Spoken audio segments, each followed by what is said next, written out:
আমরা যে হিন্দুকে দেখছি সেটা নরেন্দ্র মোদী অমিত শাহের হিন্দু, যে হিন্দু সন্ত্রাসবাদী হিন্দু, যে হিন্দু ভয়ঙ্কর হিন্দু, যে হিন্দু কুৎসিত জঘন্য মানবতার শত্রু হিন্দু। এটা 2025 সাল। শুভেন্দু অধিকারী বলছেন বিভিন্ন জায়গায়, বিধানসভায়, আবার না থাক বিধানসভাতে বললেন, বিধানসভার গেটে বললেন, বাইরের রাস্তায় রিপোর্টারদের সামনে বললেন, প্রেস কনফারেন্স করে বললেন যে মুর্শিদাবাদে হিন্দু মুসলমান দাঙ্গা চলছে এবং এটার জন্য দায়ী হচ্ছে মানিক। আমাদের প্রধান বক্তা এখনই কথা বলছেন, অন্যতম বুদ্ধিজীবী এবং বিশিষ্ট কলামিস্ট, আপনার রাষ্ট্রপতি পুরস্কার প্রাপ্ত বুদ্ধিজীবী আমাদের সামনে কথা বলছেন মানিক ফকির মহাশয়। সালাম আলাইকুম। এই সময় কেমন আছেন আপনারা? ভালো থাকা যায়? আমি অন্যান্য আসরে যেরকম ভাবে চিৎকার চেঁচামেচি করে বক্তব্য রাখা হয় আপনাদের উৎসাহ দেওয়ার জন্য, আমি সেই জায়গায় না করে আসল কথাগুলো আমি বলছি। কেন?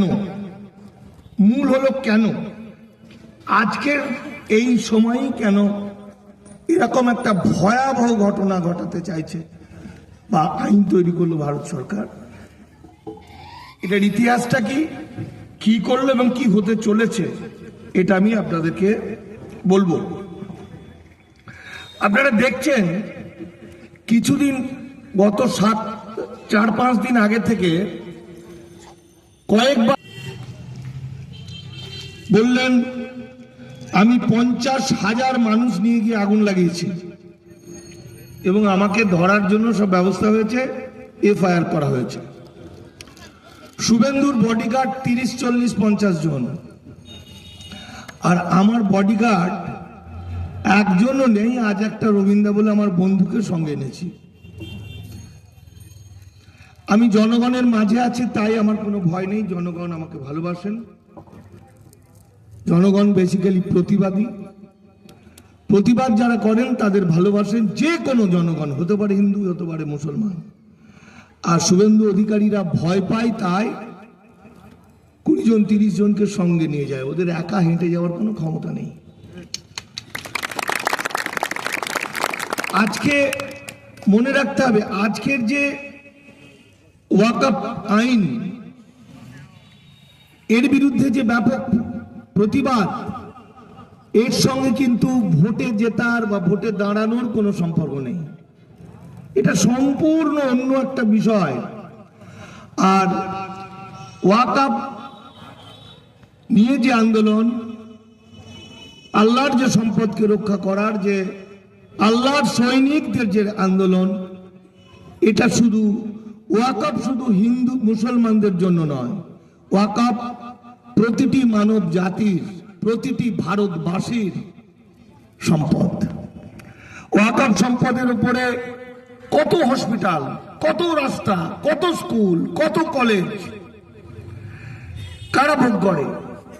মানব জাতি ভোগ করে, প্রতিটি মানুষ। ফলে হিন্দু ভাইরাও যদি একটু বোঝার চেষ্টা করে তাহলে বুঝবে ওয়াকফ কেড়ে নেওয়ার মধ্য দিয়ে আমাদের পাঁজরটা ভেঙে দেওয়া ছাড়া আর কিছু নয়। ফলে কেউ যদি মনে করেন এটা একটি আগামী নির্বাচনে ভোটে দাঁড়াবো বা এটা আমার সংগঠনকে বাড়াবো, এটা ভুল ধারণা। গত 1000 বছর এইরকম ভয়ঙ্কর দিন আসেনি। কেন বলছে 1000 বছর? 1200-1300 খ্রিস্টাব্দে তখন আমার ভারতবর্ষের মূল নিবাসী মানুষ, মানে আপনারা, আমরা, যাদেরকে পশুর মতো রেখে দিয়েছিল, যারা অত্যাচারে অত্যাচারিত হতে হতে হতে হতে একদম শেষ হয়ে গেছিল, 7,500-এর বেশি রকম ভাগে বিভক্ত হয়েছিলাম আমরা। তখন মক্কা মদিনাতে তখন ইসলাম প্রচার শুরু হয়েছে বিশ্বনবী। সেই সময় আরব দুনিয়ার ব্যবসাদাররা ব্যবসা করতে আসতো জাহাজ নিয়ে। তারই মাঝে মৌলানা হাফেজ কারি ইমাম, মুয়াজ্জিন, এই ধর্মগুরুরা ভারতবর্ষে আসতেন, সেই মানুষগুলোই কিন্তু ভারতের মূল নিবাসী মানুষের একটা অংশকে, কোন অংশকে, যে অংশটা সচেতন, যে অংশটা বুদ্ধিমান, যে অংশটা প্রতিবাদী, সেই অংশের মানুষ একেশ্বরবাদের দীক্ষা নিয়েছিলেন। এবং তারপর থেকে আজকের তারিখ পর্যন্ত ভারতের মুসলিম সমাজ সকলেই যেন দেশপ্রেমে ভরপুর, মানবতার একটা মূর্ত প্রতীক, একটা সমাজ, যে সমাজ শুধু জানে মানবতা, শুধু জানে মানুষকে ভালোবাসা, শুধু জানে দেশপ্রেম। এবং এরা প্রত্যেকেই এক একজন আল্লাহর সৈনিক। দেশকে বাঁচাতে, জাতিকে বাঁচাতে এরা এদের প্রাণ উৎসর্গ করতে পারে, যেটা ইতিহাসে আমরা বারবার দেখেছি। তাই ব্রাহ্মণ্যবাদী এবং আর্যরা মুসলমানদের অত্যন্ত ভয় পায়, যে কারণে এই মুসলমানদের সঙ্গে তথাকথিত নিম্নবর্ণের মানুষ, যাদের হিন্দু বলা হয়, তাদের একটা দূরত্ব তৈরি করেই রেখেছে। আমি বলতে পারি, যদি কুরআন শরীফ, যদি নামাজ, যদি আজান, সকাল থেকে রাত পর্যন্ত আপনাদের যে অতিথিকে কথা বলার আপ্যায়ন, মানুষকে রেসপেক্ট জানানো, সমস্তগুলো যদি আরবি, ফার্সি ইত্যাদি ভাষায় না হয়ে বাংলা ভাষায় হতো, তাহলে ভারতবর্ষে একটা হিন্দু থাকতো বলে আমার মনে হয় না। আমি কাজ করতে করতে আপনাদের সঙ্গে মিশেছি, যত মিশেছি তত অবাক হয়েছি।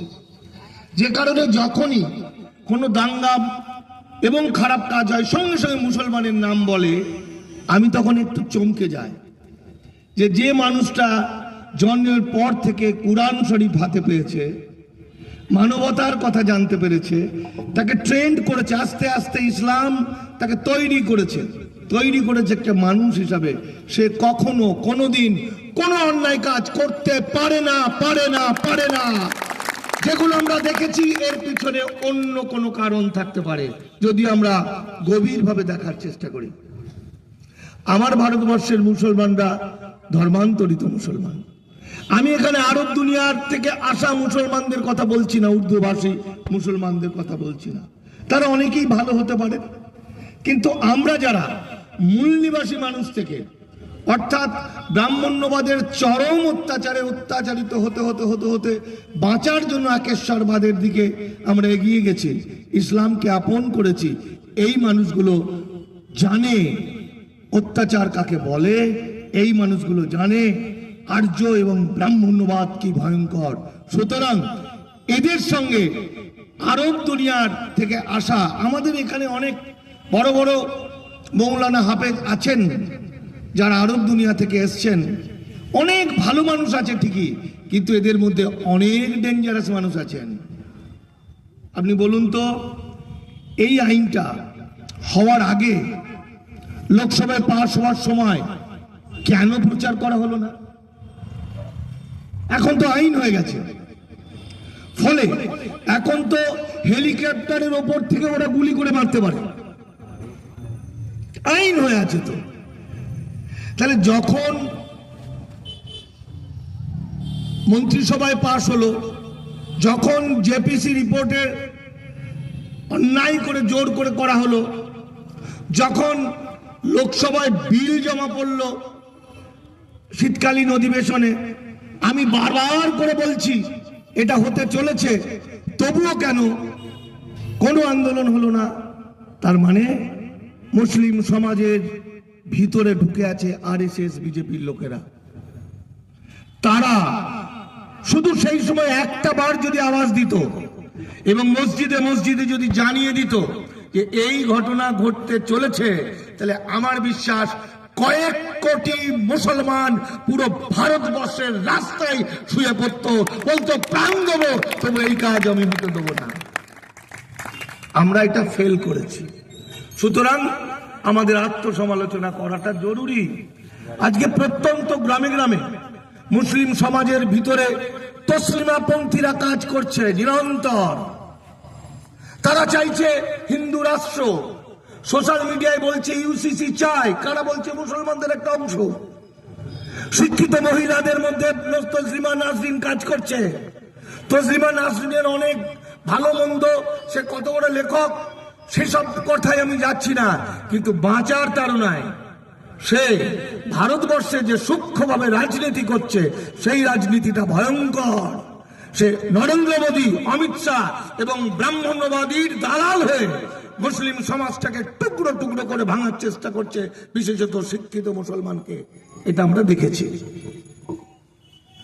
তাহলে আজকের ঘটনাটা কি আপনারা দেখলেন? অনেকেই হয়তো জানেন, শীতকালীন অধিবেশনে 16টা বিল জমা পড়েছিল। তার মধ্যে 2টো বিল ভয়ঙ্কর। কারণ এটা আপনারা জানেন এই সময় কেন হলো না, এটা 2025 সাল। 1925 সালে যখন আরএসএস প্রতিষ্ঠা হয়, তারা টার্গেট নিয়েছিল 100 বছরের মধ্যে ভারতকে আর্য রাষ্ট্র করবে, মানে ব্রাহ্মণ রাষ্ট্র করবে। কায়দা করে হিন্দু রাষ্ট্র বলছে যাতে মানুষকে ঠকানো যায়। এর সঙ্গে হিন্দুর কোনো সম্পর্ক নেই। আরএসএস বিজেপি হিন্দুদের পার্টি নয়। আরএসএস পার্টি বিজেপি হিন্দুদের শত্রুদের পার্টি। হিন্দু মানে কিন্তু এরা নয়। হিন্দু অনেক মানবতাবাদী। হিন্দুর সঙ্গে মুসলমানের কোনো ভেদ নেই, যে কারণে আজও বহু মানুষ আছে একই পরিবারের কোনো ছেলে মুসলমান, একই পরিবারের কোনো মানুষ হিন্দু। একই বাড়িতে পুজোও হয়, আবার নামাজও পড়া হয়। এটাই হিন্দু মুসলমানের সম্পর্ক। কিন্তু 2টো আইন তৈরি হলো, 16টার মধ্যে 2টো বিল হলো, যে 2টো ভয়ঙ্কর, যে 2টোই হচ্ছে হিন্দু রাষ্ট্রের শেষ আইন। একটা হলো immigration and foreigners act. Immigration and foreigners অ্যাক্টের মধ্য দিয়ে ভারতবর্ষে কৃতদাস প্রথা চালু হলো। আপনারা নতুন শুনছেন, ভারতে আইন হয়ে গেছে কৃতদাস প্রথা কিনা জানি না, দাস শ্রমিকের আইন তৈরি হয়েছে। এবং যারা কৃতদাস বা দাস, আপনার এই এলাকায় প্রচুর মানুষ সেরকম আছেন, অনেক ভালো মানুষ আছেন, কিন্তু তারা মরে গেছেন। আমি এদেরকে মরা বলি। মরে এখন দুর্গন্ধ বেরোচ্ছে। তারা এখনো মরার মধ্যেই সে বলে চলেছে মুসলমানকে মারবো, মুসলমানকে কাটবো, মুসলমানদের তাড়াবো, মুসলমানদের বিয়ে করবো। নিজে যে মরে গেছে এটা তারা জানে না। একটা হলো ইমিগ্রেশন ফরেনার্স অ্যাক্ট, অর্থাৎ হিন্দু রাষ্ট্র তৈরি করার জন্য যে পদ্ধতিগুলো নিয়েছিল, তার মধ্যে একটা পদ্ধতি হলো হিন্দুদের যে উদ্বাস্তু সমাজ, উদ্বাস্তুগুলোকে আলাদা করে দিয়ে উদ্বাস্তুদের দিয়েই ভারতের ক্ষমতায় আসা 18টা রাজ্যের হিন্দু উদ্বাস্তুরা বিজেপি করলো। নরেন্দ্র মোদী মানে হিন্দু সম্রাট, হৃদয় সম্রাট বলল। যখন সমস্ত কাজ কমপ্লিট করে দিল, এখন ইমিগ্রেশন অ্যান্ড ফরেনার্স অ্যাক্ট নিয়ে এসে হিন্দু উদ্বাস্তুদের চিরকালের জন্য কৃতদাস বানিয়ে দিল বিজেপি সরকার। আইনটাই কি বলছে? আইনটাই বলছে 1952 সালে 14ই আগস্টের পর যে সমস্ত মানুষ পূর্ব পাকিস্তান থেকে, সেই দিন থেকে আজ পর্যন্ত পূর্ব পাকিস্তান থেকে ভারতে এসেছেন পাসপোর্ট ভিসা ছাড়া, মাইগ্রেশন সার্টিফিকেট ছাড়া, তাদের 10 লক্ষ টাকা পর্যন্ত ফাইন একজনের, আর 7 বছর করে জেল। এরপর এদের লাথি মারতে মারতে তাড়িয়ে দেওয়া হবে। আপনি বলুন, এই অঞ্চলে যত হিন্দু উদ্বাস্তু ভাই আছে, একজনের ক্ষমতা আছে 10 লাখ টাকা দেওয়ার? তাহলে টাকা দিতে পারবে না। আর আইনে বলছে ছেড়ে রাখা যাবে না, তাদের ভোটার কার্ড, প্যান কার্ড, আধার কার্ড বাতিল হবে। তার মানে তারা দাস শ্রমিকে পরিণত হবে।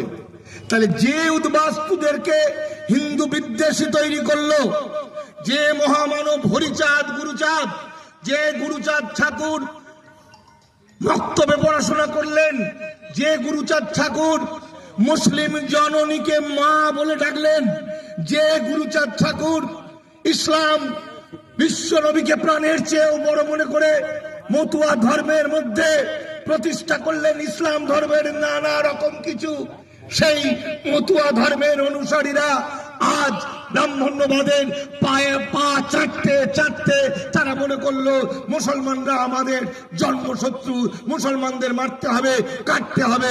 যার পরিণাম একদিকে যেমন নরেন্দ্র মোদী বিজেপি সরকার ভারতবর্ষে এলো এবং ভারতবর্ষকে তথাকথিত কুৎসিত আর্য রাষ্ট্র তৈরি করার দিকে এগিয়ে দিল, পাশাপাশি ওরাও কিন্তু কৃতদাস হয়ে গেল। এটা হয়ে গেছে। ওদের হাজার বললেও ওরা শুনছে না, শুনবে না। তার কারণ ওদের আর কোনো প্রাণ নেই, ওরা মরা। কিছুদিন পরে সেই দুর্গন্ধ শুনতে পাবো। একটা আইন হলো এটা, আর একটা হলো ওই যে 1200-1300 বছর আগে একেশ্বরবাদের দীক্ষা দিয়ে আমার ভারতবর্ষের 7,500 ভাগে ভাগ করা আমার দেশের মূল নিবাসী মানুষ, অনার্য এবং শূদ্র মানুষকে বুকে জড়িয়ে ধরলেন। আমার বিশ্বনবীর আদর্শে অনুপ্রাণিত সেই সমস্ত সাধকেরা, গাউস, কুতুব, মৌলানা, হাফেজরা, কারীরা, সেই মানুষগুলো তখন তারা যে মানুষ তৈরি করলেন আমার এই ভারতবর্ষের মানুষকে ইসলাম ধর্ম নিয়ে তারা যে মন্দিরে উপাসনা করা শুরু, মসজিদে উপাসনা করা শুরু করলেন, মক্তবে পড়াশোনা করলেন, মাজারে আল্লাহকে প্রার্থনা করা শুরু করলেন, সেগুলো সমস্তটা উঠে যাচ্ছে সব। এটাই আইন। আমরা যদি আগেরটা না বুঝি তাহলে এটা বুঝবো না, তাহলে শুধু বুঝবো না, তাহলে শুধু মনে করব এটা ভোটের জন্য, কে ভোট টিকিট পাবে, কে দাঁড়াবে, কোন পার্টি কি করছে। কিন্তু আমি ব্যাকগ্রাউন্ডটা বললাম। এই যে আরএসএস পার্টি, এই আরএসএস চলে গুরুজি গোলওয়ালকারের আদর্শ অনুযায়ী। গুরুজি গোলওয়ালকার তিনি তার একটি বিখ্যাত গ্রন্থ we or hour nationhood divine, এই বইটা হচ্ছে আরএসএস এর বেদ। এইটাকে ফলো করে করে ওরা ভারতবর্ষের ক্ষমতা দখল করতে চেয়েছিল। এরা বিদেশ থেকে এসছে, এরা ভারতীয় নয়, এরা রাশিয়ার উড়াল অঞ্চল থেকে এসেছিল। ঋষি বঙ্কিমচন্দ্র থেকে, জওহরলাল নেহেরু থেকে, মহাত্মা গান্ধী থেকে, দয়ানন্দ সরস্বতী থেকে, বাল গঙ্গাধর তিলক থেকে সকলেই স্বীকার করেছে, হ্যাঁ আমরা বিদেশ থেকে এসেছি, আমরা ভারতীয় নই। তো ভারতবর্ষকে ওরা দখল করেছে। আমরা ভারতবর্ষে ওদের কি বলা যায়, ওদের আমরা চাকর বাকর বলা যেতে পারে, ওদের কৃতদাস বলা যেতে পারে। তো সেই এখন কি করতে চাইছে, মূল যে মানুষগুলো, এখানকার যে মূল নিবাসী মানুষ, ওদেরই অত্যাচারিত হয়ে ইসলামের দীক্ষা নিয়েছিল, তাদেরকে ঘর ওয়াপসি করতে হবে, অর্থাৎ তাদেরকে ফিরিয়ে আনতে হবে। এটা হলো মূল এজেন্ডা। আপনারা জানেন মুসলমানরা আগে কি ছিল, আমার এই ভারতবর্ষ ছিল বৌদ্ধদের, আমরা সবাই বৌদ্ধ ছিলাম। বৌদ্ধরা যেভাবে কাপড় পরতো, পরবর্তী সময় সেই কাপড়টা লুঙ্গি হয়ে গেছে। বৌদ্ধরা মাথা নাড়া করত, তাই বড় মুসলমানদের নেড়ে বলে এই ব্রাহ্মণ পুষ্যমিত্র শুঙ্গ আমাদের পূর্বপুরুষ বৃহদ্রত বাচ্চা সম্রাট তার গলা কেটে নিয়ে ভারতবর্ষকে দখল নিয়েছিল এবং আমাদের বৌদ্ধ ভিক্ষুকদের, লক্ষ লক্ষ বৌদ্ধ ভিক্ষুকের গলা কেটে সরজী নদীতে ভাসিয়ে দিয়েছিল। এবং আমাদের যে মেয়েরা শিক্ষা দিত তাদের বলতো সনাতন। এই যে এখন এরা বলে সনাতন হিন্দু, এটা ঢপবাজি। এই চোর চিটিংবাজরা, হিন্দু শব্দটা একটা গালাগালি। হিন্দুর সঙ্গে সনাতনের কোনো সম্পর্ক নেই। যেহেতু আজকাল ইন্টারনেটে বেরিয়ে গেছে হিন্দু মানে কি, মোবাইল খুললেই লোকে দেখবে হিন্দু মানে, বিদেশিরা গালাগালি দিত হিন্দু বলে। যেমন ব্রিটিশরা আমাদের বলতো কালা আদমি, সেরকম পারসিকরা আমাদের হিন্দু বলতো। যেই হিন্দু শব্দটা জানাজানি হয়ে গেছে, ওরা এখন সনাতন ধরে টানাটানি করছে। সনাতনের সঙ্গে হিন্দুর কোনো সম্পর্ক নেই। সনাতন মানে বৌদ্ধ। তো যাই হোক, সেই বৌদ্ধদের অপরাধ কি? আরএসএস এর অত্যন্ত বড় নেতা বিডি সাভারকর বলছেন যে ব্রাহ্মণ, ক্ষত্রিয়, বৈশ্যরাই হচ্ছে হিন্দু, বাকি সকলেই শূদ্র, ম্লেচ্ছ, তাদের পায়ের তলায় থাকতে হবে। যদিও এই ব্রাহ্মণদের মধ্যে অনেক বড় মানুষ আছেন, আমি যে কথাগুলো বলছি সেই বর্ণ হিন্দু বহু মানুষের গবেষণা থেকে, তো সেই মানুষগুলো মানুষে রূপান্তরিত হয়েছে, বাকি মানুষগুলো ভয়ঙ্কর নরখাদক। তো সেই সময় এরা এই এত অত্যাচার করেছিল বৌদ্ধদেরকে, বৌদ্ধরা ভয়ে সব পালিয়েছিল পাহাড়ের উপরে উঠে ওরা গণরাজ্য করেছিল। আর কিছু মূল নিবাসী যারা একেশ্বরবাদের দীক্ষা নেওয়ার জন্য ইসলাম ধর্ম গ্রহণ করেছিলেন, কারণ ইসলাম আমার ভারতের মূল নিবাসীরা জেনেছিলেন, দেখেছিলেন, ইসলাম শুধু মানবতার কথাই বলে না, ইসলাম মানবতা, মনুষ্যত্ব, বিবেক, নৈতিকতা, দেশপ্রেমের কথা যেমন বলে, ইসলাম সেই শিক্ষাই দেয় শত্রুর চোখের দিকে চোখ রেখে শত্রুকে চিরকালের জন্য নিকেশ করে দাও। তাই এই বৌদ্ধ ধর্ম থেকে ইসলাম ধর্ম গ্রহণ করেছিল। গোলওয়ালকার কি বলছেন? আরএসএস বলছেন যে মুসলমানরা ভারতে জন্ম নিয়েছে, তার মাতৃভূমি ভারত, কিন্তু মাকে তো ওরা অপমান করে। মাকে তো হিন্দু শাস্ত্রে মনুসংহিতা বলছে পাপজনী, মাকে তো বলছে নরকের নারী, নরকের দ্বার, মাকে তো বলছে কৃষক আর নারীদের মুক্তি দিতে নেই। যে কারণে যখন একটা মানুষের বাচ্চার পৈতে হয়, মাকে দেখতে দেয় না, পৈতে হওয়ার পর মা প্রণাম করে বাচ্চাটাকে, কারণ বাচ্চাটা আর্যরা তখন ভারতবর্ষে আসে, তখন মহিলা আনেনি, মানে মারা সব আমার দেশের মেয়েরা, সেই মেয়েরাই ওদেরকে শিক্ষিত করে, বাঁচায়। যাই হোক, গোলওয়ালকার বলছেন মুসলমানরা যদি হিন্দু হয়ে যায়, টুপি ছাড়ে, দাড়ি কাটে, নামাজ বন্ধ করে, ইত্যাদি বন্ধ করে, তাহলে এদের ভারতবর্ষে রাখবো। তা না হলে হিটলার যেভাবে 60 লক্ষ ইহুদিকে হত্যা করেছে, ঠিক একই পদ্ধতিতে ওদেরকে আমরা শেষ করে দেবো চিরকালের জন্য। পড়ে নেবেন, we are hour nation hood divine. আজকে 2025 সাল টার্গেট করেছিল, এখন 2025 সাল এসে গেছে। ভারতবর্ষে দরকার দাস ব্যবস্থা, তাই দাস হিন্দু উদ্বাস্তুদের করেছে দাস, আর মুসলমানদের ফিরিয়ে নিতে চাইছে একদম সেই আগেকার দিনের মতো হিন্দু সংস্কৃতির পায়ের নিচে থাকা শূদ্র হিসাবে। তার একটা পরিকল্পনা এবং তার জন্য আইন হয়ে গেছে। তাই আমি এই মাইক্রোফোন থেকে এই অঞ্চলের হিন্দু ভাইদের বলছি, ওয়াকফ আন্দোলন শুধু মুসলমানদের নয়, সমগ্র মানব জাতির আন্দোলন, সমস্ত ভারতবাসীর আন্দোলন। আর উদ্বাস্তু ভাইদের বলছি, আজও যদি তোমরা ভুল করো, আজও জানো তো, এবার তোমরা ঘর থেকে বেরিয়ে এসো। সারাদিন মুসলমানদের, জাস্ট এক মিনিট,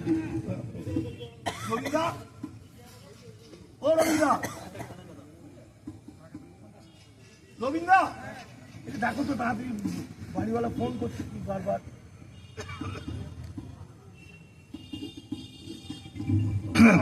তো বলছি, হিন্দু উদ্বাস্তুদের বলছি, আপনারা শেষ হয়ে গেছেন, আইন দিয়ে আপনাদের বাঁচানোর কোনো রাস্তা নেই। গত কয়েক বছর ধরে চিৎকার করতে করতে আমার নাড়ি ভুড়ি নাক দিয়ে বেরিয়ে গেছে, শুধু গালাগালি দিয়েছেন। আপনাদের আমরা বাঁচাতে পারিনি। আপনারা বাঁচতে পারেন যদি আপনারা এই মুসলমান ভাইদেরকে ভাই বলে একবার ডেকে ওঠেন, দেখবেন আল্লাহর সন্তানরা আপনাদেরকে ভাই বলে কোলে তুলে দিয়ে হিন্দু মুসলমান একসঙ্গে লড়াই করে ভারতবর্ষকে এবং বাংলাকে বাঁচিয়ে তুলবে। এটাই একটা রাস্তা খোলা, এর বাইরে কোনো রাস্তা নেই। ওয়াকাফ আন্দোলনে আমাদের জয় হবেই, আর ওয়াকাফ আন্দোলনে যদি জয় দারুণ ভাবে হয় তাহলে তবেই উদ্বাস্তুরা আন্দোলন করে জিততে পারবে। ওয়াকাফ আন্দোলনে যদি আমরা জিতি তবেই কিন্তু নরেন্দ্র মোদী সরকার পরাজিত হবেন, ভয় পাবেন এবং কৃতদাস প্রথা আইন বাতিল হবে। ওয়াকাফ আন্দোলন বাতিল না হলে উদ্বাস্তু হিন্দুদের বাঁচার কোনো রাস্তা নেই। তাহলে মোটামুটি যেটা আপনাদের বোঝালাম, আপনারা বুঝতে পেরেছেন কি বললাম? এদের গল্পটা কোথায়, এদের টেকনিকটা দেখুন। আরব দুনিয়াতে ব্যাটেল অফ খাইবারের সময়, খাইবারের যুদ্ধ, দ্বিতীয় খলিফা হযরত ওমর জয়লাভ করেছেন, প্রচুর সম্পদ পেয়েছেন। বিশ্বনবীকে বলছেন এত সম্পদ কি করব আপনি বলুন। বিশ্বনবী বললেন এই সম্পদ তোমার নয়, এই সম্পদ জনগণের, মানে আল্লাহর। অর্থাৎ মুসলমানদের যে সম্পদ বা মুসলমানদেরকে যারা আল্লাহর নামে ডোনেট করে, মন্দিরের, হিন্দুদের যেমন মন্দিরের যে ভাগ বাটোয়ারা সেটা শুধুমাত্র পুরোহিতরা নেয়। বেশি ক্ষেত্রে এক একটা দেবত্ব সম্পত্তির মালিক পুরোহিতরা বংশ পরম্পরায় কোটি কোটি টাকা অর্জন করে, কিন্তু মুসলমানদের সেরকম কোনো সুযোগ নেই। মুসলমানদের সম্পদ সমস্তটাই মানুষের, জনগণের সম্পদ। হ্যাঁ, একটা হাতে আমার নোংরা লেগেছে, হতে পারে এই ওয়াকফ বোর্ডের মধ্যে কিছু গোলমাল, কিছু হিসাবপত্র আছে, আমার হাতে নোংরা লেগেছে, আমি হাতটা কেটে বাদ দিয়ে দেবো? আরে তার জন্য তো আমরা ঠিক করে দেবো, আমরা মিটিং করব, আমরা আলোচনা করব, আমরা আবার আইন আনবো, এনে সেটাকে ঠিক করব। তা বলে যে হাতটাই নোংরা লেগেছে সেই হাতটা নরেন্দ্র মোদীরা কেটে বাদ দিতে চাইছে, কারণ এটা তাদের ষড়যন্ত্র। কারণ মুসলিমদের আইনে আমাদের কুরআন শরীফ যেমন লিখিত, হাদিস যেমন মৌখিক, মুসলমানদের ঈমান, বিশ্বাস, মুখের কথাটাই শেষ কথা। মৃত্যুর আগে কেউ বলল যে আমার এই বাগান, আমার এই জমি সব আল্লাহর নামে দিয়ে দিলাম, ওয়াকফ, যুগ যুগ ধরে সেটা জনগণের হয়ে যায় আল্লাহর নাম। ফলে এই ব্রাহ্মণ্যবাদীরা জানে মুসলমানদের বেশিরভাগ ওয়াকফ সম্পত্তির কোনো রেকর্ড নেই, কোনো কাগজ নেই। তাই এই আইনে বলা হচ্ছে 6 মাসের মধ্যে যদি রেকর্ড না করা হয়, মানে টাকা দিয়ে, স্ট্যাম্প ডিউটি দিয়ে, তাহলে সেটা সরকার নিয়ে নেবে। কি বুঝলেন? এবার কাণ্ডটা দেখুন। আইনটা হওয়ার সঙ্গে সঙ্গে উত্তরপ্রদেশের 20 একর গোরস্থান নিয়ে নিল। তাহলে ওখানকার ধর্মপ্রাণা মুসলিমদের গৌর কোথায় হবে, কবর কোথায় হবে? তাহলে কবর হওয়ার জায়গা নেই, জলে ফেলার সুযোগ নেই, তাহলে তাকে পুড়িয়ে দিতে হবে। এদিকে মসজিদটা ভেঙে শেষ করে দিয়েছে, তাহলে সেই মানুষগুলো আর নামাজ পড়তে পারছে না মসজিদে, রাস্তায় নামাজ পড়লে পেটাবে, ট্রেনের বাংকারে বসে নামাজ পড়লে মারবে। তাহলে নামাজ পড়াটা বন্ধ হলো, গড় দেওয়াটা বন্ধ হলো। ইউসিসি আইন এসেছে, লাগু হবে কিছুদিন পরে। পশ্চিমবঙ্গ সরকার মানছে না, কিন্তু বিজেপি এমন একটা ভয়ঙ্কর দানব, কিছুদিন না কিছুদিন পর তারা মানাবেই। সেই আইনে নামাজ, আজান, যাকাত, রোজা উঠে যাচ্ছে। সেই আইনে মুসলমানদের বিয়ের পদ্ধতি উঠে যাচ্ছে। বিয়ের পদ্ধতিতে এই নানাতো, খালাতো, পিস্ততো, খুড়তো ভাই বোনের আর বিয়ে হবে না, মুসলমানরা মানবে না। না মানলেও আইনটা থেকে যাবে, সেই আইনের উপর ভিত্তি করে সম্পত্তির আইন হবে। তারপরে এই এই যারা মানলো না তাদের যে সন্তান সন্ততিটা বড় হলো, তাদের সন্তান সন্ততির জমি জায়গার ভাগ পাওয়ার সময় বিরাট বিপদে পড়ে যাবে, কেউ মামলা করে দেবে, কারণ বিয়েটাই তো অবৈধ। তাহলে কি বললাম, ওয়াকফ নেওয়ার মধ্য দিয়ে ভারতবর্ষকে তথাকথিত ব্রাহ্মণ রাষ্ট্র বা মনুবাদী রাষ্ট্র করার শেষ আইনটা করে নিল। তাই যে যেখানেই থাকুন, আপনি হিন্দু হন কি মুসলমান, মুসলমান হন কি খ্রিস্টান, খ্রিস্টান হন কি জৈন, যেই হোক কি মতুয়া হন, আসুন একসঙ্গে লড়ুন। ভারতের এই ভয়াবহ দিনে ভারতবাসীর উপর আর্যদের এই ভয়ঙ্কর আক্রমণে আপনারা সকলেই হয়ে যান আল্লাহ ভগবানের সৈনিক। লাগবে যুদ্ধ, ভয়ঙ্কর সেই যুদ্ধ। এই যুদ্ধে আমাদের জয় হবে হবে হবে। নারায় তাকবীর, সংগ্রাম, আমাদের সংগ্রাম। এ ওয়াকফ আইন মানছি না, ওয়াকফ আইন মানছি না। নরেন্দ্র মোদী তোমার ওয়াকফ আইন সরিয়ে নাও, এই ওয়াকফ আইন মানছি না। হিন্দু মুসলমান এক হও, এই নরেন্দ্র মোদী দূর হটো। আমাদের এই লড়াই, আমাদের এই আন্দোলন। আমি শেষ করলাম। আমাদের কোনো প্রশ্ন থাকলে বলুন। আমি কি আপনাদেরকে একটু বোঝাতে পেরেছি ব্যাপারটা কি? তাহলে যতটা আমরা একটা উৎসবের মতো যে আন্দোলন করেছি সেটা এটা নয়, এটা এর চেয়ে ভয়ঙ্কর। এ ভাবা যাবে না এ কি। কিন্তু এর চেয়ে ভালো দিন ভারতবর্ষে আর আসেনি। কেন না, প্রতিটি জিনিসের তো একটা শেষ আছে। এই যে ব্রাহ্মণ্যবাদ মনুবাদের যে ভয়ঙ্করতা করতে করতে করতে করতে করতে করতে আর কোনো আইন করার নেই, সব আইন করা হয়ে গেছে। এবার ওদের আর খেলার সুযোগ নেই, এবার আমাদের খেলা। এবার চা করব আমরা করব, ভারতবর্ষকে সুজলা সুফলা, বাংলাকে বাঙালিদের সুন্দর করে বাঁচার রাস্তা আমরা দেখাবো। আর সেদিন নরেন্দ্র মোদী অমিত শাহকে আমরা ওদের মতো নৃশংসভাবে খুন করব না, আমরা ভালোবেসে আদর করে ভারতবর্ষ থেকে দূরে সমুদ্রের কোনো পাড়ে ছেড়ে দিয়ে চলে আসবো। নমস্কার।